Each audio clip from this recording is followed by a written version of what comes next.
warahmatullahi wabarakatuh. Alhamdulillah, jumpa lagi bersama saya Ahmad Fauzi dalam pembelajaran ushul fikih. Untuk pertemuan kali ini kita akan membahas tentang qiyas. Bismillahirrahmanirrahim. Sebelum kita mempelajari tentang bab qiyas, mari kita bersama-sama membaca surat Al-Fatihah, membuka pembelajaran ini agar semakin bermanfaat dan berkah. Alhamdulillah wa ala kulli niyatin shalihah. Al-Fatihah.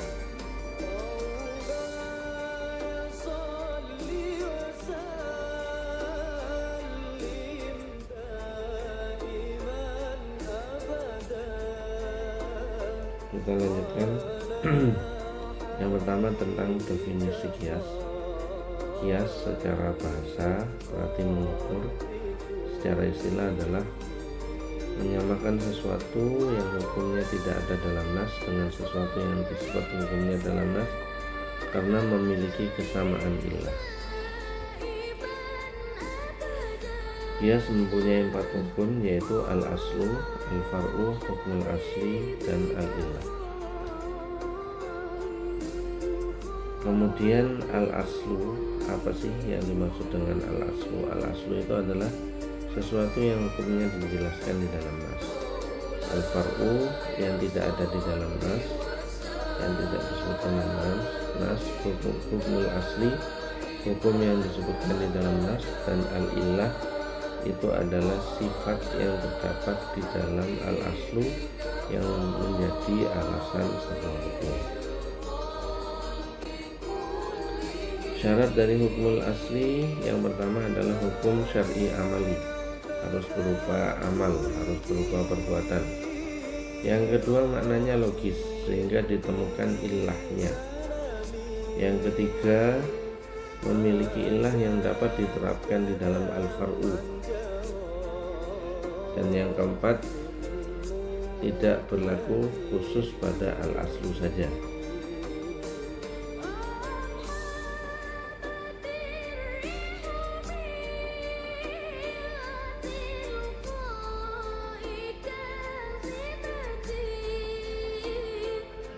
Selanjutnya,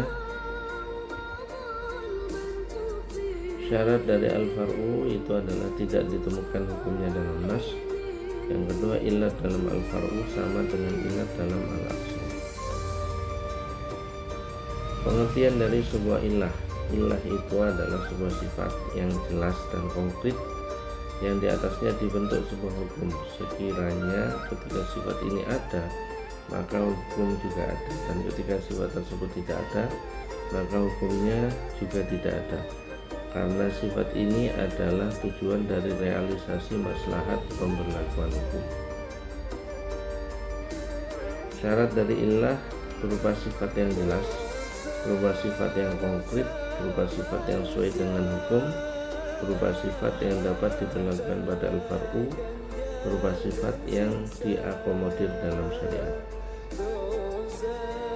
Kemudian ilat terbagi menjadi beberapa bagian, atau di dalam ushul fikih juga disebut dengan munasib.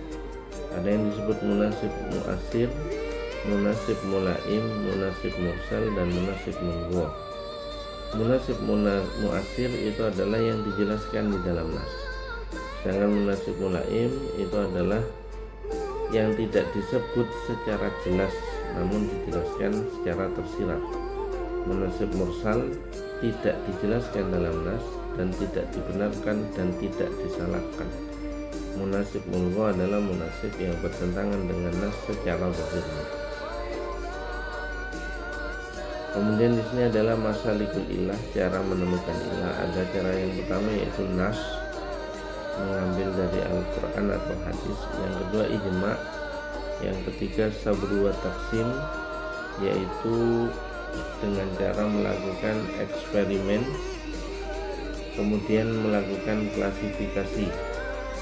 Kemudian ada yang tangkihul qaul, yaitu dengan memilah dan memilih atau memfilterisasi sifat yang layak menjadi ilah dan yang tidak.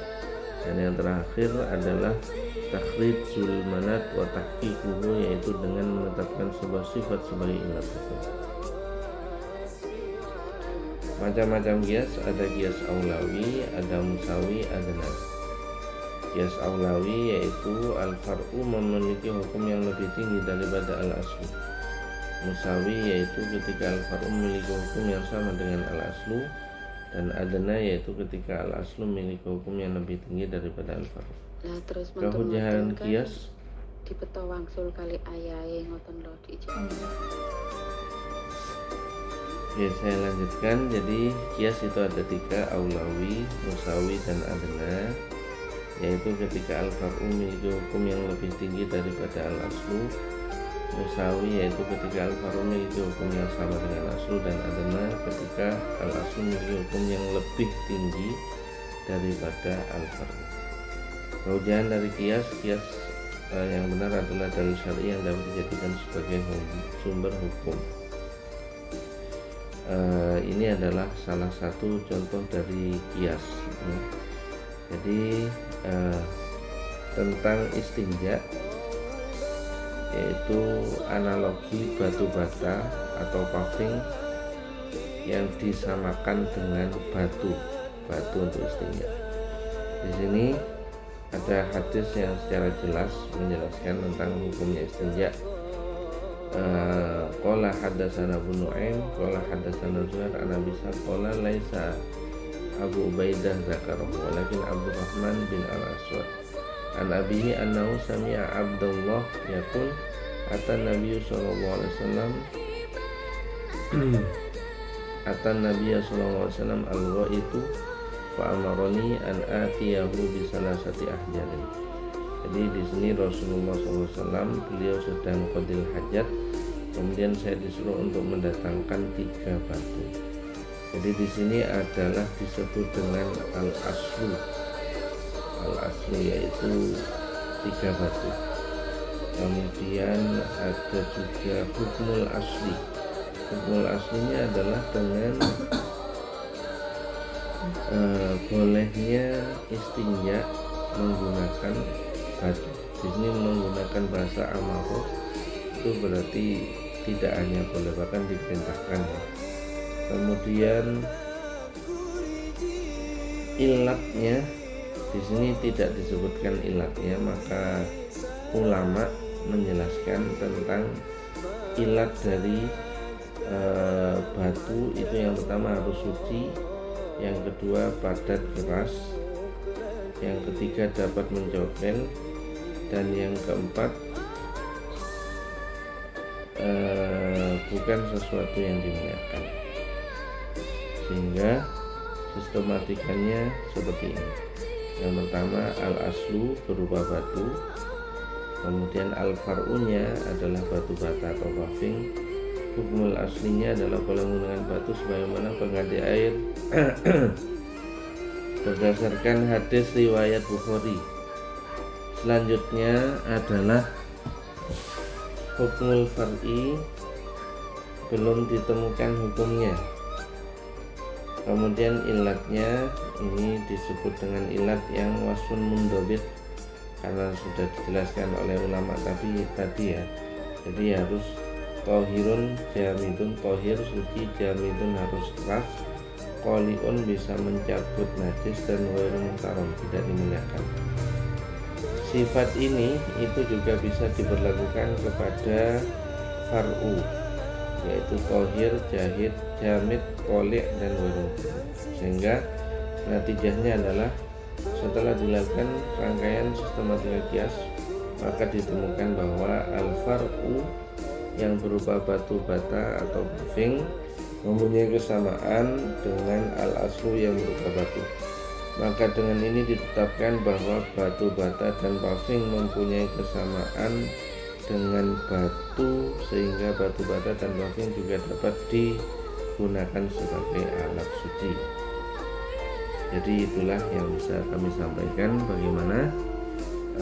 Jika ada pertanyaan silakan bertanya. Itu saja yang dapat kami sampaikan. Assalamualaikum warahmatullahi wabarakatuh.